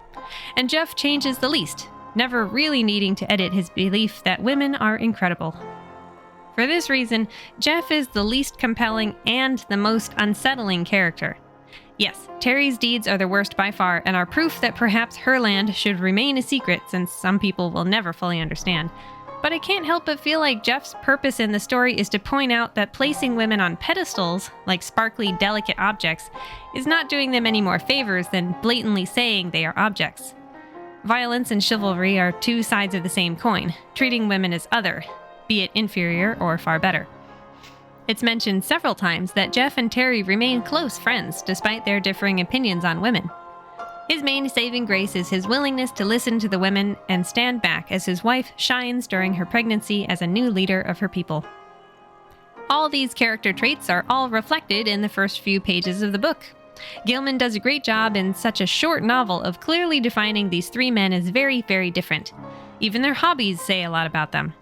Terry likes hard science, things with rules, namely mechanics and electricity.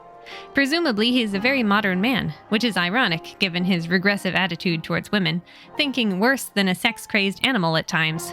In his eyes, things are right and wrong, but he struggles to be called out as wrong. For a while, it seems like Alima might teach him to be a more graceful loser, only for everyone to realize he is so much of a man that he has gone beyond the natural order into godlike territory, certain that he knows how the puzzle pieces of man and woman should connect and fall into place. In a world of dependent women, Terry is rich, suave, and attractive. In a world of independent women, Terry is repulsive to all, save the most strong, confident, tolerant, masculine women, like Alima. As for Jeff, he says he likes the wonders of science, which ties in with his way of seeing the world in an almost childlike way. Though a doctor, his preferences for poems and plants paint him as less of a manly man than Terry, and puts him in an easier spot to appreciate the women in his life, though he holds them up as if each is Mother Nature incarnate. If Terry thinks of himself as a god, then Jeff thinks of his wife as an angel. And Van Dyck is a sociologist. More than the other two, he is in a position to see the world for what it is. Humans interacting, making choices, raising children in their society. It's actually understandable that he longs for sex for the sake of pleasure, because his greatest interest is learning about people, connecting with them, and this outlet is eventually denied to him for the most part. He also struggles to understand the way maternity is expressed not through pride and selfishness, but through community and humility. To quote Elidor, "It is her baby still. It is with her. She has not lost it. But she is not the only one to care for it. There are others whom she knows to be wiser. She knows it because she has studied as they did, practiced as they did, and honors their real superiority, For the child's sake, she is glad to have for it this highest care. We should also keep in mind there wasn't the best access to birth control back then, so Gilman might have written this very differently even a few decades later. In her day, sex could very easily lead to a baby, and the book points out that it is irresponsible to partake in this activity knowing that an unwanted child might come from it.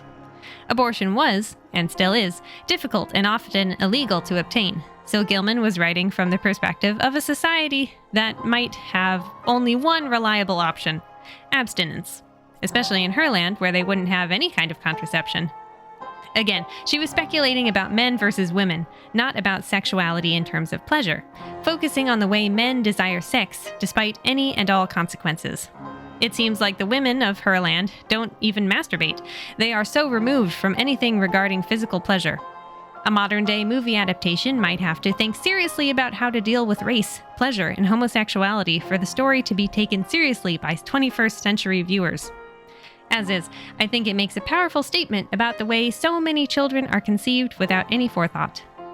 Returning to my discomfort regarding Jeff, there's something about him that reminds me of the short story A Portrait of Shunkin, featured in 7 Japanese Tales by Junichiro Tanizaki.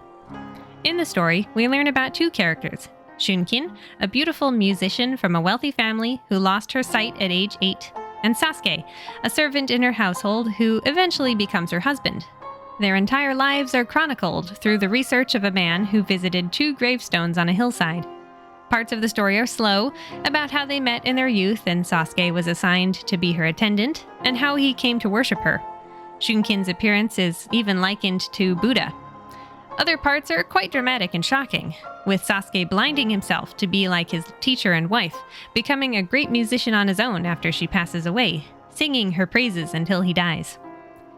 There are 2 ways to interpret this story, which I know because I read it for a literature class in college, and I read a few summaries of it while trying to find a PDF copy to refresh my memory for this episode. The first way people read it is as pure romance. Sasuke's admiration and respect for Shunkin is so powerful that he serves her all his life, marries her despite his lowly status, and makes sure his gravestone is beside hers, and shorter. When someone suggests he loves her out of pity, he denies it vehemently, saying normal people without her musical gifts are the real handicapped ones. Most summaries of the story sound like Romeo and Juliet, the story of unlikely lovers, focused on Sasuke's endless devotion to Shunkin. Some people actually hate the character of Shunkin because she seems spoiled and ungrateful for the wonderful things Sasuke does for her, turning him into a servant husband who calls her teacher rather than beloved. Imagine if Juliet was passive-aggressive towards Romeo throughout the play, a little bit like Buttercup in The Princess Bride, bossing Wesley around because she likes to see him do things for her. The second way to read A Portrait of Shunkin is a bit darker. It speculates this story, told mostly about Sasuke, is really a tragedy for the lady involved. From the moment he sees her, Sasuke is obsessed. He is assigned to be her servant, against her wishes. They get married largely because no one else would be willing to wed a blind woman. For the rest of her life, Shunkin is showered with praise, placed on a pedestal, and forced to be his lady. At one point, the text mentions that Sasuke didn't like hearing Shunkin laugh, the narrator coming to the ridiculous conclusion that it was because blind people laughing is a bit unsettling, despite the fact that a page earlier, Sasuke made it clear that Shunkin's blindness did not bother him in the least, simply adding to her mystique. Near the end of the story, Shunkin is burned and scarred, and Sasuke makes the decision to prick his own eyes with a needle, blinding himself. In some ways, this is very Romeo and Juliet sort of thing to do. One lover joins the other in their sad state of affairs. After all, Shunkin asked Sasuke not to look at her ruined face. However, these moments appear repeatedly throughout the story, and it seems like Sasuke is unable to think of Shunkin as a real person, though that doesn't always seem to be what she wants. He does not accept her new face. He prevents himself from seeing anything that would ruin the image of her in his mind. He does not treat her as a wife, but as a goddess and a prophet. And Shunkin really has no choice but to become swept up in his obsession. Who else would have her? Who else would care for her? Who else would stay with her after being blinded and burned? She doesn't really have a choice. Sasuke and Shunkin had 4 children, but Sasuke chose not to raise them himself, sending them away. They could not compare with the perfection of his lady.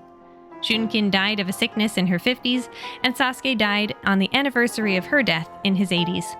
The narrator tells of how the priest of the temple saw Sasuke as a sort of Zen saint for changing his life for his love, quote, turning the ugly into the beautiful, unquote. And the narrator ends with this line, I wonder how many of us would agree with him. In short, I believe that the author's intention was to write a story much like Romeo and Juliet.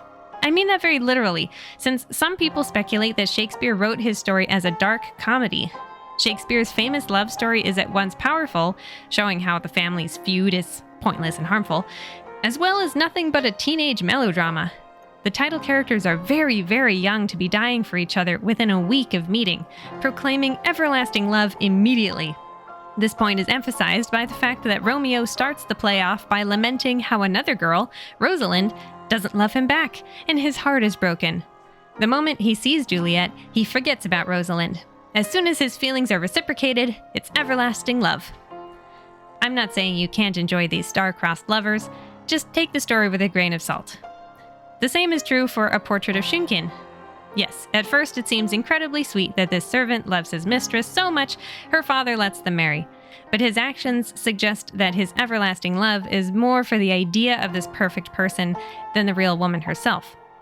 At a time when women had limited freedom as a whole and were entirely reliant on aid if they were handicapped, the simple fact that Sasuke is a man gives him the advantage here, despite being born a servant. His Romeo-style acts of self-sacrifice, entombing himself with her, are so over the top. It's telling that his outpourings of affection become even more intense after he blinds himself and can't see her anymore, when her beauty exists only in his mind's eye. At the same time, Shunkin has undergone major trauma by being scarred. She was a spoiled child who was blinded, married to a servant, and lived out her final years as an ugly but talented musician, her pride crushed over and over again without anyone to see her for who she truly is. While suffering, she had to live with the fact that Sasuke's masochism took precedence over everything else. He preferred to keep himself far below her, even insisting their servants call him by name rather than master, as would be appropriate. Is this a sign of humility and friendliness, or an uncomfortable shirking of rank in favor of placing himself beneath Shunkin's foot? When she no longer presses down on him, he invents ways to lower himself again. Ever her subordinate, student, and caregiver, never her friend, contemporary, or equal. Honestly, I could go on about this story for ages, but it's not really the right genre for this podcast. If you have a little patience for literature, I'd recommend giving it a read. I'd be curious to hear your opinions about it in the YouTube comments. The reason I spent this much time talking about A Portrait of Shunkin is to explain my dislike for the way Jeff places women on a pedestal. The book spends a while discussing Terry's crime, but only touches on Jeff's strange attitude, so I thought I'd explore it here. I think Gilman would agree with me, since narrator Van also seems disturbed at several points, and not just because Jeff fully integrates into Herland society. You might think that creating a culture of respect towards women would pick them up and hold them out of men's clutches, liberating them, but the opposite is usually true. Is chivalry dead, you might ask? But treating women as delicate or incapable or childlike is harmful to society as a whole. It pressures men to be the strongest member of the household and to pay for dinners. It re-emphasizes that women are not respectable, intelligent, autonomous adults. Even cultures with religions featuring extremely powerful women tend to have very tidy ideas about how women should act in everyday life. Men who open doors for women are just as likely, if not more so, to get upset when that same woman neglects to show him gratitude. The offense is not just about common courtesy, it's about the give and take, the social transactions that separate men from women. This rigid structure also creates fear of the unknown, such as discomfort around gay people, transgender people, non-binary people, and drag queens who don't fit into these neat social transactions. So, in a world where women are entirely capable of running society all by themselves, should Jeff treat them like goddesses or like people, equal to himself in all ways? Again, there are two answers. On the one hand, you could say yes, as even Van notices how motherhood is something of a religion to these women, their one guiding principle that they use to enhance the world around them. Each and every one of them is the Virgin Mary. On the other hand, they are still human. An amazing thing happened to them that allowed for births without men, but the point Gilman was trying to make is that women would be able to create a society. The small fantasy or science fiction or supernatural element that is their virgin birth is mostly just an excuse for this country to exist in the story. These strong people wouldn't crumble and collapse under the weight of this responsibility when tasked with building a society. They were smart enough to develop math, science, architecture, and agriculture without men's help, having started out as nothing but concubines and slaves.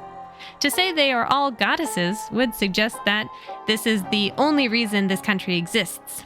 That would mean these women are special, but women in general are not. This touches on something I find annoying in a lot of fantasy and superhero media. More often than not, it seems like female heroes are born out of some sort of birthright rather than their own merit. For example, in the Marvel universe, Black Widow was raised to be an assassin. Captain Marvel was born with dormant power. Scarlet Witch is a natural sorceress, or experimented on. The Wasp is the daughter of a great scientist. Gamora is the daughter of a great tyrant. Shuri is the daughter and sister of a great king, and so on. This isn't true for every female hero, and it can be true of male characters as well, but there is a trend. Shout out to Christine from the Doctor Strange movies for being an overlooked genius. Even in comedy films like Kick-Ass and Mystery Men, the girls are the daughters of strong men and inherited their skills and weapons. I've seen this in action films too, like the latest Bond flick, No Time to Die. Deviations and exceptions like Alien, Edge of Tomorrow, and Kill Bill are very welcome. I also see this trend in anime. In One Punch Man, the female characters tend to be psychics who don't have to work for their power. In Demon Slayer, Nezuko is basically a Pokemon. It just feels like there's a slight disconnect, as if the male characters really have to work for their powers, volunteer to be super soldiers, to be worthy of the hammer, to develop a super suit, practice with the ant suit, practice with the web shooters, control your anger, and so on and so forth. A lot of the time, the female character's most important role is saving the main hero once, then becoming his sidekick and lover.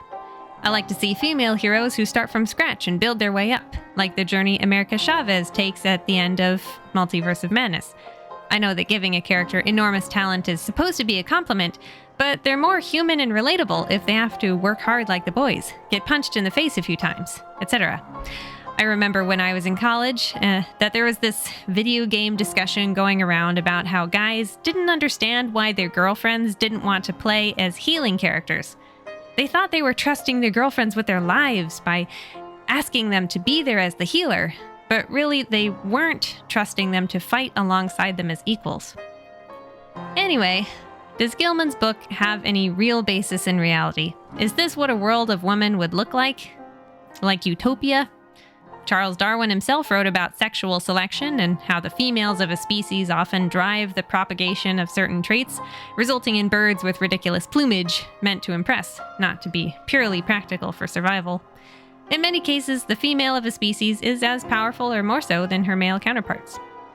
Well, despite being a country of women, Herland is more like a country of female-bodied, non-binary, asexual, parent-minded people who have devoted themselves to making a wonderful world for their children.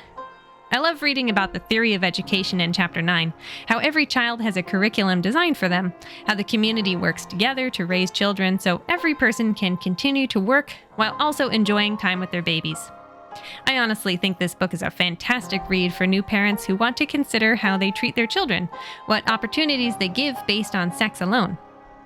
Like I mentioned during the introduction, Gilman's book doesn't completely throw out the structure and parental pride, merely re-examining the way people can be quite selfish about it, or overly dependent, or just unsupported. There isn't a household culture in Herland because the entire country is considered home, and all the citizens are each other's family of sisters. Everyone is vegetarian, everyone feels useful, everyone is healthy from athletic exercise, good food, and invigorating hot cocoa. As we move forward into the future with ever more equality and understanding between the sexes, books like this will become ever more important. What do children grow up to be like if they're not constantly trying to draw attention from the opposite sex, compete with each other, or doubt themselves? It's really wonderful to imagine.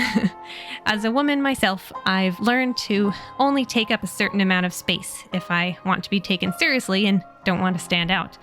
And the thought of young women climbing trees, filling their pockets, laughing at invaders, looking people straight in the eye, and being able to go into any profession they choose is it's a really powerful thing. I remember watching RuPaul's show AJ and the Queen. Spoiler alert, the little boy that main character ends up taking care of is actually a young girl dressed up as a boy to stay safer while on her own. It warmed my heart watching that little actress shout and take up space because everyone assumed she had a penis. Also, if you're interested in speculative storytelling about a world where women are on top, more like how Amazons of Greek mythology ruled over their husbands, I highly recommend the French film I Am Not an Easy Man. It provides a really interesting portrayal of the experiences of the sexes flipped on their heads. Wow, even a small book like this produces a script that's a full 40 pages. Can you believe it? Make sure to leave a comment on YouTube or Instagram to let me know what you thought about this female utopia, or any utopia, and let me know your guess for what book I'll cover for the weird cover episode next. Subscribe and click the bell for notifications on YouTube, as well as bonus episodes. Then go vote for equality and planetary health. Until next time, bye-bye, Earthlings.